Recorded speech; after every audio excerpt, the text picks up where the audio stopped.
ठीक है, कहा जा रहा है यहाँ पे refer the characteristics curve and find the all parameters. यहाँ पे एक चीज ऐड कर लीजिएगा, एट एस टी सी, है ना, at S T C having area, having area 25 centimetre square.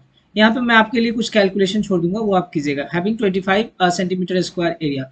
अब देखिए इस ग्राफ को, मैंने कुछ ऐसा ग्राफ आपको बताया होगा, तो आप पहले इस ग्राफ को समझिए, इसमें क्या क्या दिया हुआ है, ठीक, और क्या क्या निकालना है। मतलब ऑल पैरामीटर की बात कर रहा है, तो ऑल पैरामीटर में आपको क्या करना है, मैं यहाँ पे लिख रहा हूँ, ठीक है। VOC निकालना है, फिर ISC निकालना है, फिर IM कह लीजिए आपको फाइंड करना है, और VM फाइंड करना है, एफ फाइंड करना है, एंड देन इफिशियंसी फाइंड करना है। ये सारा पैरामीटर क्या करना है आपको, फाइंड करना है। चलिए, तो अब देखिए यहाँ पे कुछ ऐसा कर्व दिया हुआ है आपके पास, और इसको देखिए यहाँ पे अगर आप देखते थे तो ये मैक्सिमम है, इससे ज्यादा अब तो हो नहीं सकता है इस ग्राफ के हिसाब से, तो मैक्सिमम हमारा यहाँ पे है, तो ये हमारा क्या वोल्टेज है। सो फाइनली आप क्या कर सकते हैं, VOC हमारा कितना हो जाएगा, 0.7 वोल्ट। अब हम बात करते हैं यहाँ पे ISC की बात करें, यहाँ आ जाइए, ये देखिए आपका करंट का है, ठीक। जब हम करंट की बात करें तो 0.45 से मैक्सिमम हो सकता है क्या, नहीं, तो ये हमारा क्या हो गया, मैक्सिमम सबसे ज्यादा करंट है कब, जब हम शॉर्ट सर्किट किए रहे होंगे, तो ये हमारा ISC हो जाएगा कितना, 0.45 क्या एम्पियर। यहाँ पे करंट देखिए, ये एम्पियर में दे रखा है, यहाँ पे वोल्ट में दे रखा है, इसलिए मैंने लिखा, हो सकता है ये मिली वोल्ट में भी दे रखा हो, तो आप फिर वहां पे नहीं लिख सकते हैं। फिर ये हमारा क्या, जो दिया हुआ जिस यूनिट में होगा वही आपको लिखना। अब हम बात करते हैं IM का, ध्यान दीजिए, यहाँ पे हमारा क्या है, PM होगा, यहाँ पे क्या है, PM, तो ये हमारा क्या है, IM। इसी PM पॉइंट पे हमारा IM और VM होगा, तो एट मैक्सिमम पावर पॉइंट, जिसको हम PM बोल रहे थे, यहाँ पे लिख लीजिए, PM भी आपको निकालना है ना। तो देखिए ये हमारा PM हो गया, PM के पॉइंट यहाँ आ जाइए, तो ये हमारा क्या है, 0.5 दे रखा है, क्या दे रखा है, 0.5। तो ये समझिएगा कि अगर 0.5 है तो हमारा ये VM है कि IM है। सो इजीली आप कह सकते हैं कि हमारा क्या होगा, VM होगा। सो हम यहाँ पे लिख दे रहे हैं 0.5 वोल्ट। अब इधर आ जाइए, ये हमारा क्या हो गया, IM हो गया, तो यहाँ लिख दे रहा हूँ मैं 0.40 एम्पियर। एक चीज यहाँ पे आप आसानी से चेक भी कर सकते हैं। आपको अगर ऐसा लग रहा होगा कि नहीं सर कैसे पता चलेगा, ये आपको मैंने बताया होगा कि IM जो होगा हमेशा लेस देन होगा ISC से, और VM जो होगा हमेशा लेस देन होगा VOC से। देख लीजिए VOC ज्यादा है क्या, VOC 0.7 volt, VM 0.5 volt. ISC और IM में भी जब कंपैरिजन करेंगे तो ISC आपका ज्यादा है। अब बात कर लीजिए PM की, ठीक है। देखिए यहाँ पे आप पहले निकालिए PM इक्वल टू क्या है, VM इंटू IM, यही है ना। चलो VM इंटू IM की बात जब कर रहे हैं तो यहाँ पे देखिए VM क्या है आपका 0.5, IM क्या है 0.4, तो ये हो गया हमारा 0.5 इंटू 0.4, है ना, 0.5 इंटू 0.4, तो ये हमारा कितना हो गया, ये हो जाएगा 0.2 वाट, है ना। इसको आप कैलकुलेट कीजिएगा, दोनों को, 2 अंक के बाद होगा, 0.2 वाट हो गया, ये PM निकल गया। चलिए अगला हम बात कर रहे हैं आपका FF का, मतलब क्या था, फिल फैक्टर। आसान है, इसको मैंने क्या बताया था, VM इंटू IM अपॉन में VOC इंटू ISC। इसको अगर आप लिखें तो ये VM इंटू IM हो जाएगा हमारा, जो कि कितना आ रहा है, 0.2। अच्छा, अपॉन में VOC और ISC क्या है, यहाँ से लिख लीजिए आप। देखिए VOC 0.7 और ISC 0.45, ठीक है। 0.7 इंटू 0.45, 0.7 इंटू 0.45, इसको आप आसानी से कैलकुलेट कीजिए। जब आप कैलकुलेट करेंगे तो ये कितना हो जाएगा, जब, हाँ, यहाँ पे आप 100 से मल्टीप्लाई कर दीजिए ताकि परसेंटेज में आ जाए। सो आंसर इसका आ जाएगा 63.49%, ठीक। अगला देखिए, आपका एक इफिशियंसी भी निकालना है। सो यहाँ पे आप आसानी से लिखिए PM into PD into area. अब बोलिए सर अपने मन से कैसे लिखे, नहीं, यहाँ पे ध्यान दीजिए, मैंने कंडीशन अप्लाई कर दिया है एट STC। अब STC जैसे ही बोल दिया, इसका मतलब PDC हमारा क्या हो गया, चूंकि PD इक्वल टू 1000 वाट पर मीटर स्क्वायर एट कब, एट STC। बस PM हमारा कितना है 0.2, और PD कितना हो गया 1000 इंटू, अच्छा एरिया कितना हो गया 25 बोला था मैंने, है ना, तो ये एरिया कितना हो गया 25 इंटू 10 पे पावर -4, ठीक है। आराम से इसको आप कैलकुलेट कीजिए बैठ के, है ना, 10 पे पावर 4 हो जाएगा यहाँ पे,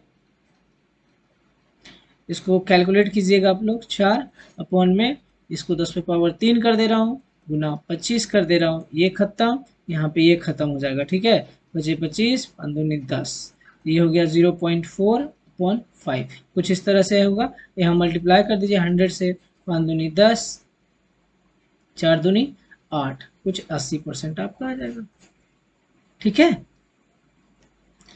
निकाल लीजिएगा इसको आसानी से आप।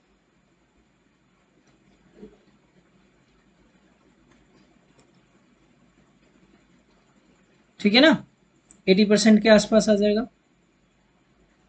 एक काम करो ना, 80 नहीं आएगा, इसको सही कर लो अब। चलो यहाँ पे आप इसको कर लो, यहाँ पे देखो 0.4 अपॉन 5 इंटू 100 हुआ ना, तो ये हो गया 5 2 10 और 0, ठीक है। अपॉन में इसको भी 10 कर दो, एक शून्य कट गया, 4 दिन के 8% हो गया, ठीक। कितना हो गया, 8% हो गया, ठीक है। चलिए कैलकुलेशन आप कर लीजिएगा, कैलकुलेशन में हो सकता है मेरा ही कैलकुलेशन मिस्टेक हो जाए, ठीक है। चलो सही है, तो कितना इफिशियंसी हो गया, 8%, ठीक।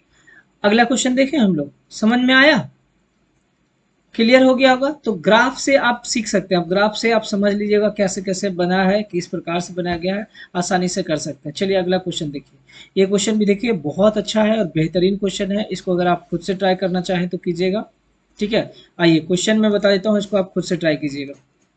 क्वेश्चन कह रहा है, a solar cell having an area of 100 centimetre square, area कितना दिया हुआ है, 100 centimetre square, gives 3.1 ampere current at a maximum point, I M दिया हुआ है 3.1 एम्पियर, उसके बाद एंड 0.5 वोल्ट, वी एम दिया हुआ है 0.5 volt at maximum power point at S T C. So at S T C मैं यहाँ पे लिख दे रहा हूँ। अगला डेटा आपका क्या है, cell gives 3.5 ampere, I S C दिया हुआ है कितना, 3.5 एम्पियर, ठीक। उसके बाद अगर बात किया जाए यहाँ पे तो वी ओ सी दिया हुआ है कितना, 0.6 वोल्ट, यहाँ से देखिए ये हो गया open circuit voltage. What is the MPP, पूछा क्या जा रहा है, पीएम, ठीक। And of the solar cell and efficiency of the solar cell, efficiency आपसे पूछा जा रहा है, इसको सॉल्व कीजिएगा खुद से, है ना, ठीक। खुद से आप इसको सॉल्व कीजिएगा, मैं आपके लिए होमवर्क दे दे रहा हूँ। और हाँ, सॉल्व करके टेक्स्ट कीजिएगा, है ना, ताकि देखें कि आप लोग सही बनाए हैं कि नहीं बनाए। चलिए अगला क्वेश्चन देखिए, अगला क्वेश्चन क्या बोल रहा है, a solar cell having fill factor 60%। चलिए फिल फैक्टर कितना दिया हुआ है, 60% दिया हुआ है, ठीक। इसको आप कन्वर्ट कर लीजिएगा नंबर में, गिव्स इतना at MPP, MPP at STC, ठीक।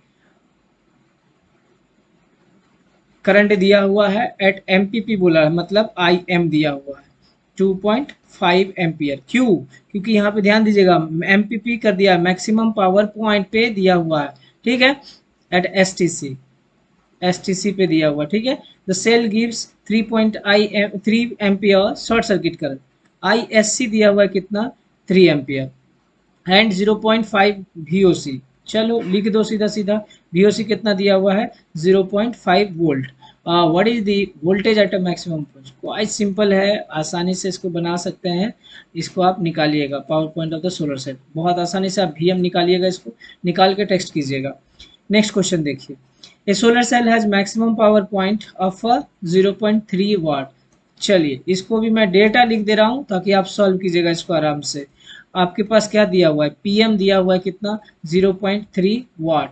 The cell voltage at MPP at STC is 0.65 volt, क्या दिया हुआ है, ये सेल वोल्टेज एट एमपीपी दिया हुआ है, इट मींस वीएम दिया हुआ है कितना, 0.65 volt. What is the current eight MPP, पूछा क्या जा रहा है, आई एम पूछा जा रहा है आपको, ठीक है, क्योंकि करंट एट एमपीपी पूछ रहा है, क्लियर ना। इसको भी आप सॉल्व कीजिएगा खुद से, आप इसे बनाए, मैं लिख दे रहा हूं, इसे खुद से सॉल्व करें, खुद से सॉल्व करें, ठीक है, इसको खुद से सॉल्व कीजिएगा, ये सब होमवर्क में है आपका HW। अगला क्वेश्चन देखिए, चलिए ये बहुत ही बेहतरीन क्वेश्चन है, इसको समझिएगा, ये अगर समझ गए तो मतलब आपको हमारे हिसाब से कहीं पे भी मतलब जो भी होगा डाउट नहीं होगा, ठीक है ना, कहीं पे किसी तरह का डाउट नहीं होगा अगर इसको आप समझ लेते हैं तो। ग्राफ तो ऑलरेडी आप समझ ही लिए कि किस प्रकार से ग्राफ हो सकता है। पहले आप एक काम कीजिए, वीडियो को पॉज कीजिए और वीडियो को पॉज करके खुद से एक बार पहले ट्राई कीजिए कि क्या हो सकता है इसका आंसर, है ना। देखिए, current and voltage of a solar cell has been measured under STC. STC पे दिया हुआ है करंट और वोल्टेज। यहाँ पे देखिए डेटा दे रखा है करंट और voltage at various points of a cell operation. अलग अलग पॉइंट पे दिया हुआ है, अलग अलग, जैसे आप याद किए VI कर्व जब आप पढ़ रहे होंगे तो वहां पे कुछ इस तरह से हम लोग मेजर किए थे, बताए थे आपको कि अलग अलग पॉइंट पे हम लोग भी निकालते हैं और करंट को मेजर करते हैं। Find the parameters and consider area equal to 25 centimetre square. बहुत ही आसान है। तो पहले यहाँ पे P दिया हुआ है VM, अब इसी में से ऑल पैरामीटर कह लीजिए निकालना है, PM निकालना है, VOC निकालना है, ISC निकालना है, VM IM एवरीथिंग आपको यहाँ से फाइंड करना है। सबसे पहला काम आपका क्या रहेगा, क्योंकि हम लोग VI कर्व जब पढ़ रहे थे तो पावर को तो कैलकुलेट नहीं कर रहे, सॉरी मेजर नहीं कर रहे थे, पावर को क्या कर रहे थे, सॉल्व कर रहे थे। तो सबसे पहला आपका काम है, वीडियो को पॉज कीजिए और इसको सबको क्या कीजिए, सॉल्व कीजिए, ठीक है, जल्दी से कीजिए आप लोग। तो देखिए इसको हम लोग लिखते हैं 0.00 में, ये तो हमारा क्या हो गया, 0 हो जाएगा, ठीक है। चलो दूसरा जब आप करोगे तो 0.0058 होगा, ठीक है। ये देखो मैंने कैलकुलेट कर रखा है अभी, इसलिए मैं आपको ये जल्दी जल्दी कर दे रहा हूँ, आप लेकिन खुद से पहले कीजिएगा। 0.2223 आया, ठीक है। चौथा होगा आपका 0.4503, फिर है 0.6664, ला नेक्स्ट है 0.869। देखिए ये वाला हो सकता है थोड़ा ऊपर नीचे हो जाए, इसको काउंट कर लीजिएगा आप। टोटल 12 है, ये भी 12 होगा, ये भी 12 होगा, इसको भी 12 करना है आपको, ठीक है। उसके बाद यहाँ पे देखिए 1.0746, ठीक।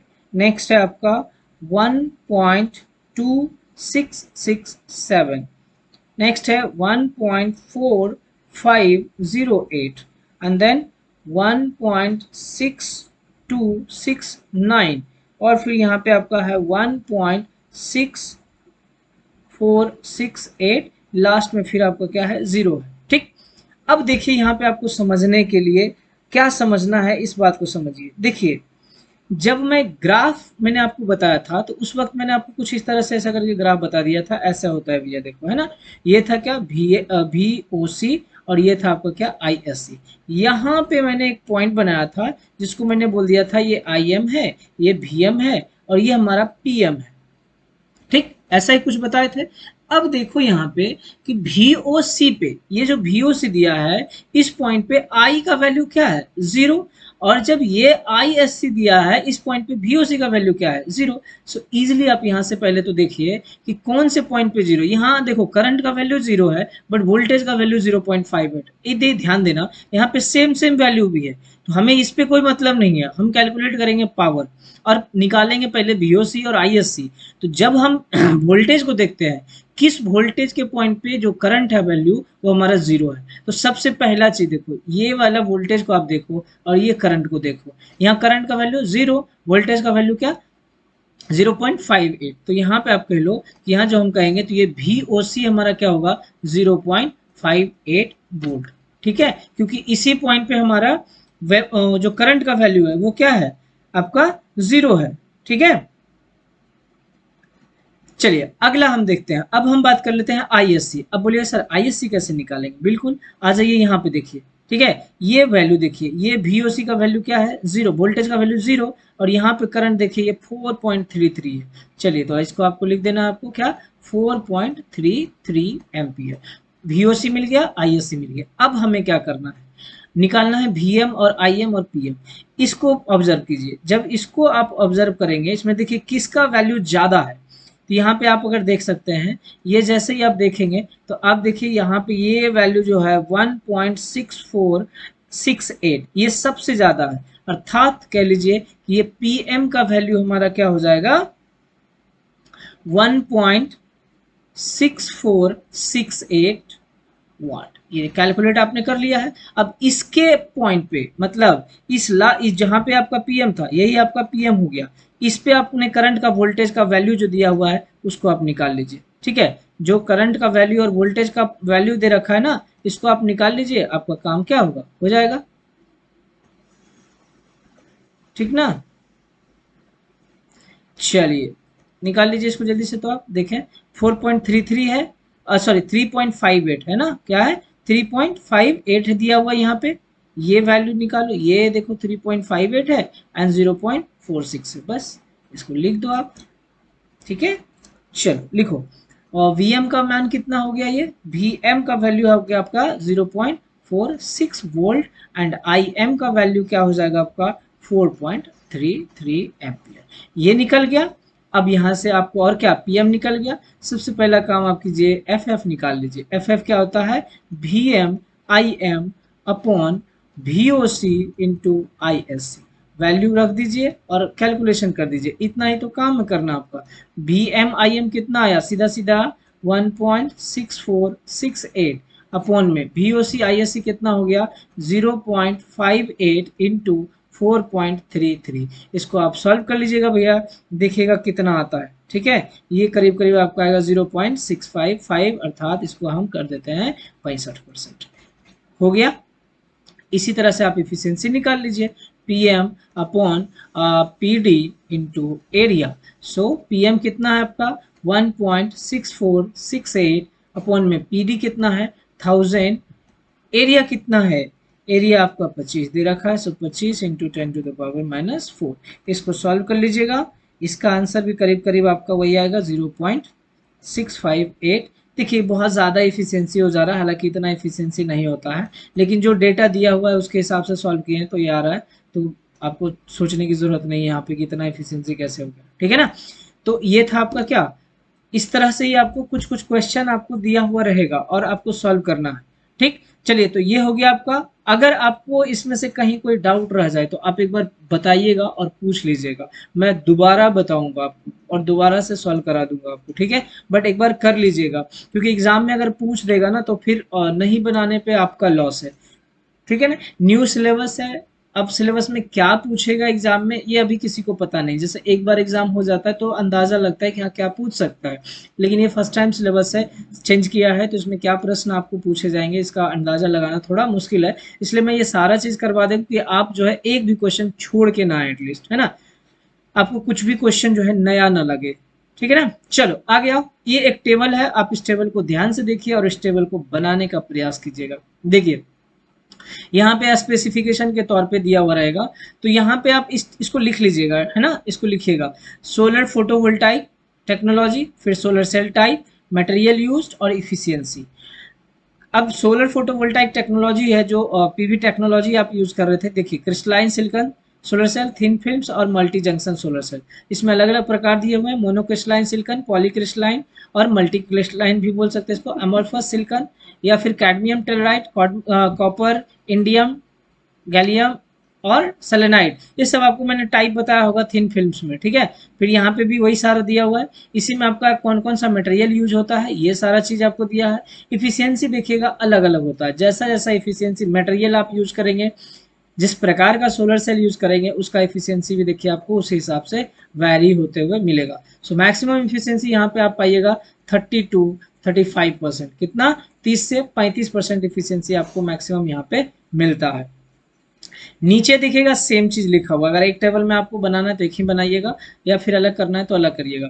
यहाँ देखिए सोलर सेल टाइप, यहाँ से सीधा कॉपी कर दिया, यहाँ पे ये सेम, ठीक। उसके बाद आपका ये ना लिख के इफिशियंसी लिख दिया, फिर अलग अलग देखिए मोनोक्रिस्टलाइन सिलिकॉन है, इसका एरिया जो है 5 से 156 सेंटीमीटर स्क्वायर तक वेरी कर सकता है, इतना तक रखा जा सकता है।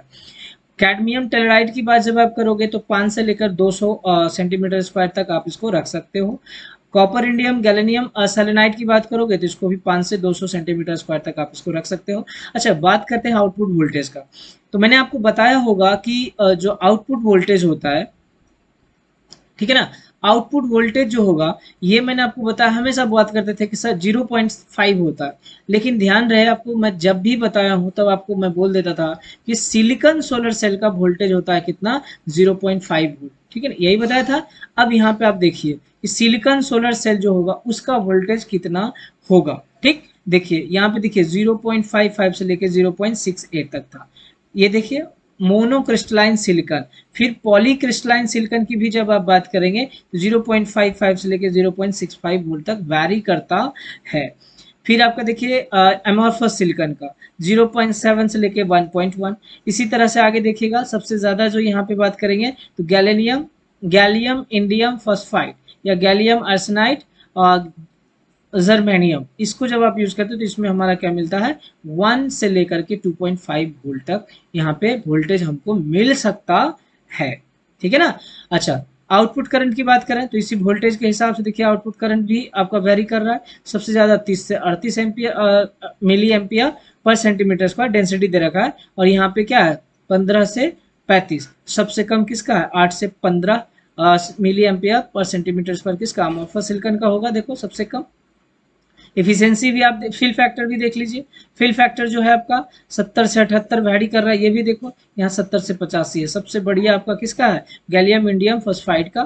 ठीक है, तो इस तरह से कुछ स्पेसिफिकेशन भी दे रखा है, इसको आप लिख लीजिए, याद करने की ज़्यादा जरूरत नहीं है, जितना मैंने बताया उसको आप याद कीजिएगा। ठीक है, ये ऑब्जेक्टिव में आपसे पूछा जा सकता है, अगर मैक्सिमम वाला मिनिमम वाला आप याद कर लीजिएगा आपके लिए सफिशियंट है। ठीक है, बट इसको आप बना लीजिएगा। ध्यान दीजिएगा कि जो भी आप नोट्स बना रहे हैं, मैं किसी न किसी से मतलब नोट्स को मैं देखूंगा समहाउ। ठीक है, ये मत समझना कि आप ऑनलाइन क्लास कर रहे हो तो सर तो देखेंगे नहीं, मैं नोट नहीं करूंगा तब भी मेरा काम हो जाएगा, तो इस तरह से आप सोचना भी मत। ठीक है, पूरा का पूरा आप इसको सॉल्व कर लेना। ठीक है, चलो तो ये न्यूमेरिकल भी होप्स आपको समझ में आ गया होगा कि कैसे आपने सॉल्व किया है एक एक पॉइंट जो है। हाँ, इसके बाद भी आपको लगे कि नहीं समझ में आया तो आप एक बार कॉल करके पूछ सकते हैं, या फिर आप टेक्स्ट कर लीजिएगा, उसमें भी आप पूछ सकते हैं। लेकिन ध्यान रहे जो होमवर्क दिया गया है उसको आप कर लीजिएगा। ठीक है ना, अगर आप होमवर्क कीजिएगा तो समझ में आएगा ना कि आप समझे हैं कि नहीं समझे। आप कीजिएगा ही नहीं तो कहाँ से पता चलेगा, सिर्फ कॉपी पेस्ट करते जाइएगा तो फिर पता नहीं चलेगा कि आपने क्या पढ़ा है या क्या सीखा है। ठीक है, चलो तो आज के लिए हम लोग इतना ही रखते हैं, फिर मिलते हैं अगले सेशन में। धन्यवाद।